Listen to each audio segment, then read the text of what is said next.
Hi పిల్లలు, ఎలా ఉన్నారు? బాగున్నారా? ఈరోజు క్రీస్తు పుట్టుక గురించిన విషయాలు తెలుసుకుందాం, సరేనా? Let's start. ఒకానొకప్పుడు మరియా అనే స్త్రీ దగ్గరకు గాబ్రియేలు అనే దూత వచ్చినది. మరియా, నీకు శుభము, నీవు దయపొందిన దానవు, దేవుడు నీకు తోడై ఉన్నాడు అని చెప్పాడు. పరలోకపు అతిథి దేవదూతను చూసి మరియా భయపడింది. కానీ గాబ్రియేలు, మరియా, భయపడకు, నీకు ఒక కుమారుడు పుడతాడు. ఆయన ప్రత్యేకింపబడిన వాడు. ఆయన సర్వోన్నతుని కుమారుడు అనబడతాడు. ఆయన రాజ్యము ఎల్లప్పుడూ నిలుస్తుంది అని చెప్పాడు. ఇది నాకెలాగూ సంభవిస్తుంది? నాకింకా వివాహం కాలేదు అని ఆశ్చర్యంగా మరియ గాబ్రియేలుతో అంది. అంతటా గాబ్రియేలు, పరిశుద్ధాత్మ నీ మీదికి వస్తుంది, దేవుని శక్తి నిన్ను కమ్ముకుంటుంది. అందుచేత నీకు పుట్టబోయే బిడ్డ దేవుని సొంత కుమారుడు అనబడతాడు. దేవునికి అసాధ్యమైనది ఏదీ లేదు అని సమాధానం చెప్పాడు. నేను దేవుని సేవకురాలను.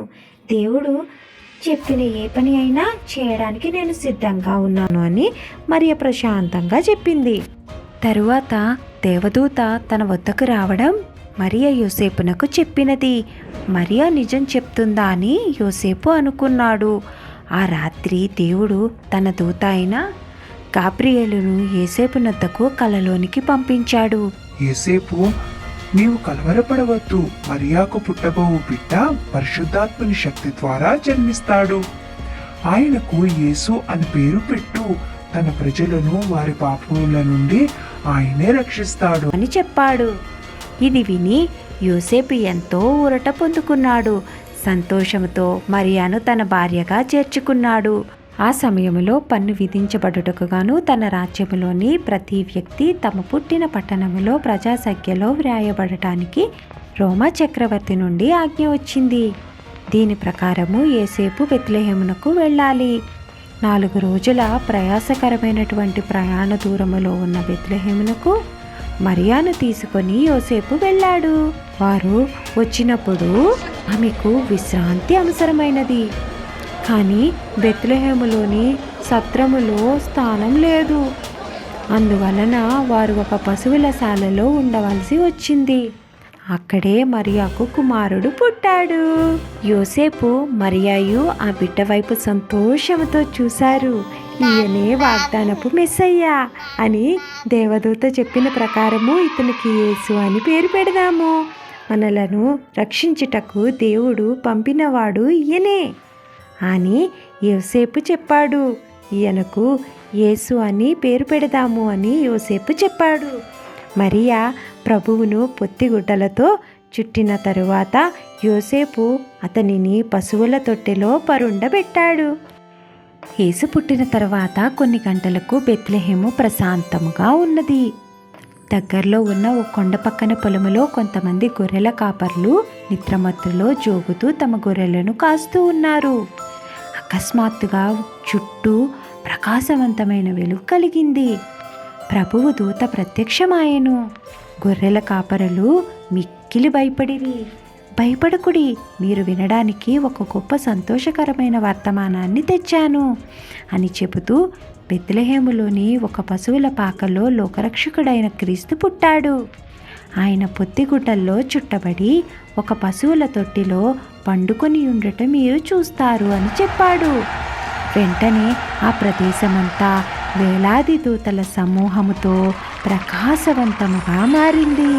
వారు సంగీత వాయిద్యముల స్వరములతో దేవుణ్ణి స్తుతిస్తూ సర్వోన్నతమైన స్థలములలో దేవునికి మహిమయు, భూమి మీద ప్రజలకు శాంతి సమాధానం అని పాడి వారు ఎలా వచ్చారో అంత అకస్మాత్తుగా అదృశ్యమైపోయారు.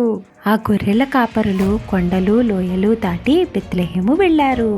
దేవదూతలు చెప్పిన విధంగా బాలుడైన యేసును కనుగొని యోసేపు మరియలకు వారి దేవదూతలు చెప్పిన విషయాన్ని తెలియచేశారు. ఇది జరిగిన తర్వాత గొర్రెల కాపరులు తిరిగి తమ మందల వద్దకు వచ్చారు. వారు కలుసుకున్న ప్రతి వారికి ఈ ఆశ్చర్యకరమైన విషయాన్ని చెప్పారు. వారు దేవునిని ఎంతో స్తుతించారు. చాలా మైళ్ళ దూరాన తూర్పున కొంతమంది జ్ఞానులు ఒక రాత్రి ప్రకాశవంతమైన నక్షత్రాన్ని చూశారు. ఒక క్రొత్త రాజు పుట్టడానికి నిదర్శనంగా ఇది దేవుని సూచనగా వారు భావించారు. త్వరితంగా వారు తమ వంటలను సిద్ధం చేసుకొని ఇశ్రాయేలీయుల దేశానికి ప్రయాణమయ్యారు. వారు యెరూషలేము వచ్చి యూదల రాజుగా పుట్టినవాడెక్కడా అని అడిగారు. హేరోదు వారిని బెత్లెహేమునకు పంపించాడు. ఆ రాత్రి ఆ నక్షత్రం వారికి ముందుగా బెత్లెహేములో యేసు ఉన్న ఇంటి వద్దకు వారిని నడిపించింది. యేసును చూసి ఆ జ్ఞానులు ఎంతో ఆనందించారు. బాలుడైన యేసు ముందు వారు మ్రోకరిల్లి ఆయనను పూజించారు. వారు ఆయనకు బంగారం, సాంబ్రాణి, బోళమును కానుకలుగా సమర్పించారు. విశ్వాసపాత్రులైన దేవుని సేవకులకు యేసేపు మరియలకు బహుశా ఇది దేవుని సంకల్పమేమో. క్రిస్మస్ అంటే ఏమిటో తెలుసుకున్నారు కదా పిల్లలు? ఛానల్ని లైక్ చేయండి, షేర్ చేయండి, సబ్స్క్రైబ్ చేసుకోండి. మేము రిలీజ్ చేసిన వెంటనే మీ సెల్ ఫోన్కి నేరుగా రావటం గురించి బెల్ ఐకాన్ని ప్రెస్ చేయండి.